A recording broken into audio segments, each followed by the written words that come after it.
Angela of Axe Root Homestead here. It's spring, it's time to plant in the garden. And if you're like me, you planted a cover crop last fall. Let me show you 4 ways to get rid of that cover crop.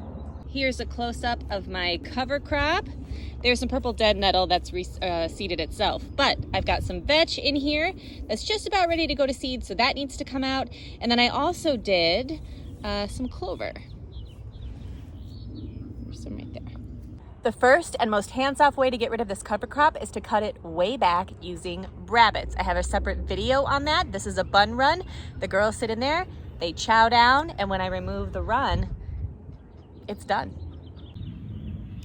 Number 2, this cover crop was pulled by hand using gloves before I put the trellis in place. The reason I chopped and dropped this, or pulled and dropped this in place, is because not only are the roots fixing nutrients into the soil, but the plant material actually contains lots of beneficial nutrients as well. So by leaving it on the top, we've created sort of a mulch. This is going to decay, and then the soil benefits not just from root and mycorrhiza activity, it benefits from all of the nutrients in the soil, or all the nutrients in the plants too.